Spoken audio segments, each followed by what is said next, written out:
ఈరోజు చాలా ముఖ్యమైనటువంటి రోజు, చాలా అద్భుతమైన రోజు.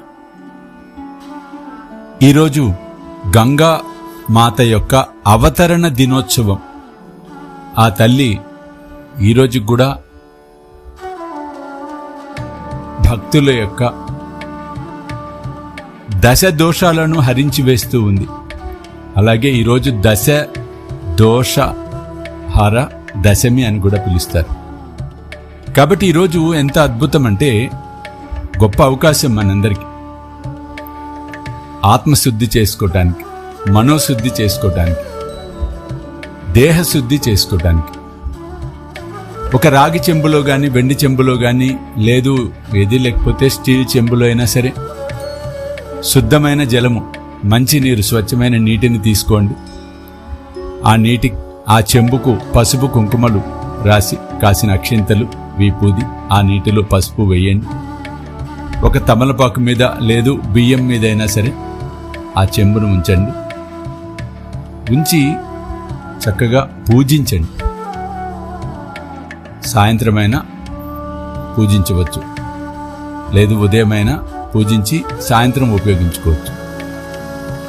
హర హర గంగే అని చెప్పి పసుపు కుంకుమలతో పూజించండి ముందు, చెంబు ముందు. అలాగే అవకాశం ఉన్నవారు ఇది కూడా చదువుకోవచ్చు. గంగే యమునే చైవ గోదావరి సరస్వతి నర్మదే సింధు కావేరి జలస్మిన్ సన్నిధం కురు అన్నది కూడా చదువుతూ పూజించవచ్చు. ఇలా ఒక 108 సార్లు హరహర గంగే అంటూ పూజించండి. అలాగే మీ సంకల్పాలను చెప్పుకోండి.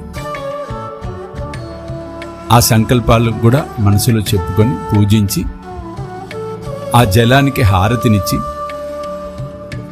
మీరందరూ కూడా స్వీకరించండి. నివేదన కూడా ఏదైనా తీపి పదార్థాన్ని నివేదన చేసి హారతివ్వండి. అనంతరం ఆ నీటిని ఏం చేస్తారంటే ఇల్లంతా కూడా సంప్రోక్షణ చేసుకోండి. అలాగే సాయంత్రము ప్రదోషకాలంలో ఆ నీటిని మీరు మీ కుటుంబ సభ్యులందరూ కూడా అవకాశం ఉన్నవారు మీరు స్నానం చేసే నీళ్ళలో ఆ నీటిని కలుపుకొని ఆ నీటితో, ఆ జలముతో స్నానం ఆచరించే ప్రయత్నం చేయండి. తద్వారా తల్లి యొక్క కృపతో దోషాలన్నీ తొలగించుకొని మనోధైర్యంతో, మానసిక ప్రశాంతతతో